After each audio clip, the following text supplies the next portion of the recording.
Technically, you can call this part 3 of our Blue Dragon video. However, I thought some people could get some benefit out of this who are not necessarily interested in Dungeons and Dragons. But yeah, we're painting a desert or arid base here. And if you did watch the Blue Dragon video, you know that I spent a heck of a lot of time painting that. And rather than doing the quick bases that I normally do, I decided to take my time on this one as well. So strap in, we're getting very detailed here. The first color we're starting off with is Vallejo Game Color Charred Brown. And it's going over my standard black primer. However, you may notice I did dry brush white over mainly the gravel and some of the rocks. That's going to make it a lot easier when we get to painting those areas. Our next color is a mix of our charred brown mixed with some Vallejo Model Color Cork Brown. And we're dry brushing this on very roughly. This is kind of a placeholder. I'm just trying to figure out where the highlights need to go, where the shade needs to go. So this is a rough coat, and eventually we'll start moving in on some smoother highlights. Throughout this, if you're asking yourself, why am I picking certain colors? Well, I have no straight answer for you. I'm just kind of winging this and going with whatever color that I think is appropriate at that point. So the dry brushing is just to give us a real rough highlight where they need to go. Now we're using the exact same color, actually, a little bit thinner, and we're applying it a very heavy coat here. We're leaving the charred brown mainly in the recesses, any other areas. Because this is such a rough surface, doing that dry brush also helps me identify where all those little cracks in the rocks are, areas where we want to leave that dark color alone and not over highlight those areas.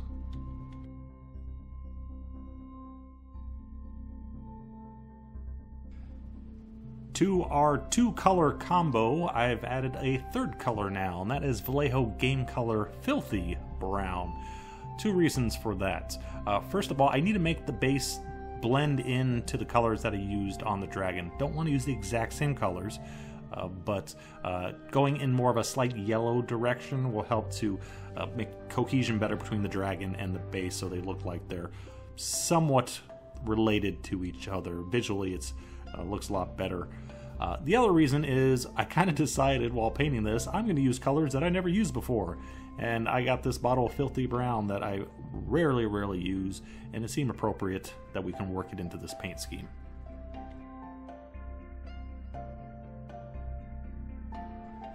Working with straight Filthy Brown now, continuing to add our highlights, increasing up to smaller areas, working towards the edges of the rocks. And one thing to keep in mind here with rocks are not one color. They're actually kind of interesting to paint. There's a lot of variation in the color of the rocks, depending on the type of rock, the mineral, where it comes from, lots of factors. So I'm kind of highlighting these as normal, but I'm also kind of just blotching colors on here, there, to make the rocks look a bit more natural. There's no real science to this. We're roughly guided by where the highlights should go, working towards the edges, but also working a little bit of just artistic flavor into it, adding colors where we need it. Working up towards our final highlights, and now I've mixed in some Vallejo Game Color Pale Sand. Sounds like an odd color, I know, but I didn't want to go for pure white. I still wanted to add a little bit more color to my rocks, and I wanted to add a subtle amount of warmth to the rocks. Red rocks are always associated with a desert color scheme, but not all desert rocks are red. Some are just plain old brown. And also I didn't want to go too warm because of the cool dragons we used on our color. Going too red would make it look, it wouldn't blend together with the dragon. So adding on some final highlights here, again, mostly just picking out the highlights where they need to go, but also here and there, just adding a little flavor to the rocks.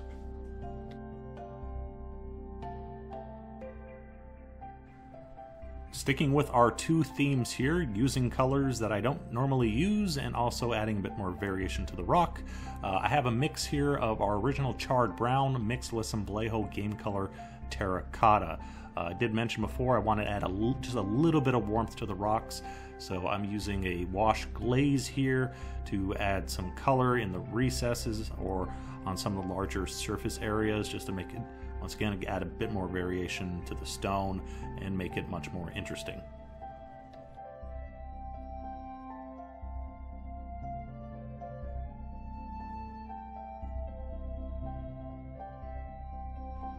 Then for a final bit of shade, we have black and brown ink mixed together and thinned slightly, working that into the recesses, trying to pick out any cracks that may have got filled in while we were doing all of our highlighting.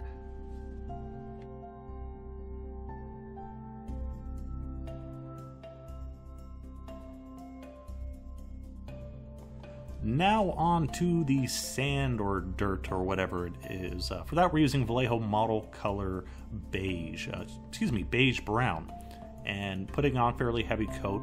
When we're applying colors to our base here, which is just grass held down with glue, we want to have the paint thinned a bit so it flows nicely into the rough surface area, but also we got to paint fast and also make sure it dries completely before moving on to the next step. If we work at it too long, the glue's going to start to soften and we're going to start peeling away the sand. So you want to work quickly and let it dry completely before going on to the next steps.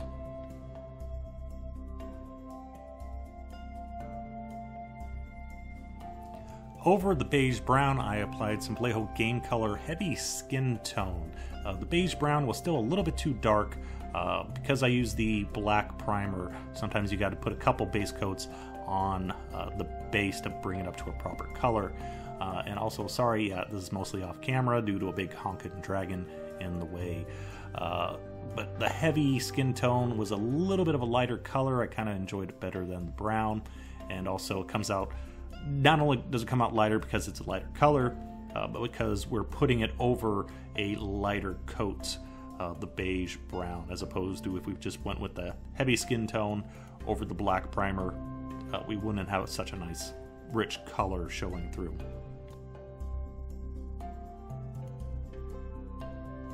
And then for our highlights, we are dry brushing on a mix. I've mixed in some of the pale flesh that we used earlier in with our heavy skin tone.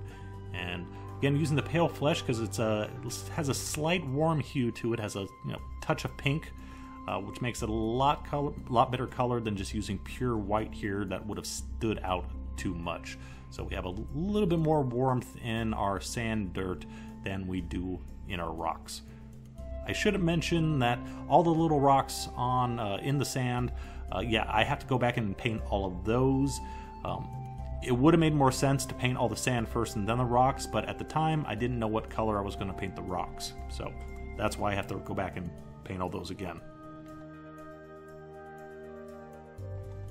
In order to blend the sand or dirt into the big rock base, I'm going over it with a very, very thin wash. It's brown ink, black ink mixed with a healthy amount of glaze medium, and working around the edges where the rocks meet the sand, and also bringing that color out a little bit here and there. Those areas are likely to be darker on a base. Where dirt meets a rock, you have a larger chance of moisture to collect there. So you can darken those up to make them look a bit more wet, therefore a bit more dark. And like I said, blends them in a bit better, so we don't have this line of brown that just ends and then changes into a different color when it hits the rocks. It's a more smoother transition to replicate, shifting sands and dirty rocks and everything like that. After letting it sit overnight, I decided that my base I wanted it a little bit more warm, a little bit more warmth out of it still. So I went over the sand using a very, very, very thin glaze of Vallejo Game Color Skin Wash. Again, another color that I almost rarely use because it's way too red for skin. And just carefully coating it over the sand. Like I said earlier, you have to remember to be careful with this. Don't rub too much or it'll start to loosen the white glue. Also, I'm making sure not to pool it, because if it pools, the color is going to be much more intense in those areas. So very thin glaze going over the sand just to add a little bit more warmth to it. Last thing to do after flat varnishing the entire model is to add some grass tufts. And I have some Army Painter ones here. Use 2 or 3, I can't remember, different types. Highland Tuff, and then I had some other ones that were color appropriate. And you can apply these using white glue. I use super glue myself. And once you get it down there, give a little squirt of accelerator to make sure there's no frosting, which is, they're very prone to doing that. But the super glue I find tends to work better because of the rough surface that they're being applied on. White glue, you tend to still get an edge that lifts every once in a while. And there you go, there is our desert arid base, and there is our dragon. Have a little bit of warmth in the base, not too much to overpower the very cool colors used on the dragon. And yeah, that's about it.